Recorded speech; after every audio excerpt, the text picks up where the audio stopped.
नमस्कार, स्वागत आहे तुम्हा सगळ्यांचं रंबोला या चॅनल मध्ये. आज आपण जी कविता ऐकणार आहोत ती मोस्टली सगळ्यांनी ऐकलेलीच असणार आहे आणि कवी दुसरे तिसरे कोणी नसून आपले लाडके विंदा करंदीकर आहेत.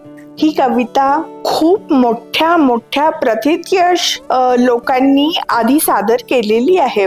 तरीही काळजाच्या जवळची कविता मला आज माझ्या चॅनल थ्रू तुमच्यापर्यंत पोहोचवायची आहे.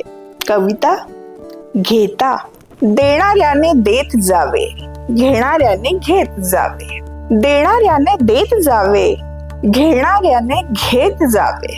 हिरव्या पिवळ्या माळावरून हिरवी पिवळी शाल घ्यावी, हिरव्या पिवळ्या माळावरून हिरवी पिवळी शाल घ्यावी. सह्याद्रीच्या कड्याकडून छातीसाठी ढाल घ्यावी. वेड्या पिशा ढगाकडून वेडे पिसे आकार घ्यावे. रक्तामधल्या प्रश्नासाठी पृथ्वीकडून होकार घ्यावे. उसळलेल्या दर्याकडून पिसाळलेली आयाळ घ्यावी, उसळलेल्या दर्याकडून पिसाळलेली आयाळ घ्यावी.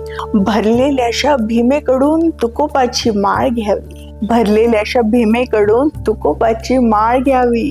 देणाऱ्याने देत जावे, देणाऱ्याने देत जावे, घेणाऱ्याने घेत जावे. घेता घेता एक दिवस, घेता घेता एक दिवस देणाऱ्याचे हात घ्यावे, घेता घेता एक दिवस देणाऱ्याचे हात घ्यावे. बघितलं, विंदा करंदीकरांनी हा विचार मांडलेला आहे की जीवनाकडून आपल्याला भरभरून घेता येण्यासारखं आहे. भरपूर काही आपल्याला आयतं मिळतं आहे, त्याची कदर करा. चांगलं चांगलं जे काही आहे, सावरकरांच्या भाषेत म्हणायचं झालं तर जे जे उत्तम उदात्त उन्नत महन मधुर ते असं सगळं घ्यावं, फक्त त्याची कदर करा. आणि शेवटी जसं म्हटलंय, देणाऱ्याचे हात घ्यावे, म्हणजे आपणही दानाचं सत्कर्म करावं. हेच मानवजातीसाठी उत्तम आहे. होऊन पहा कधीतरी देणाऱ्याचा हात.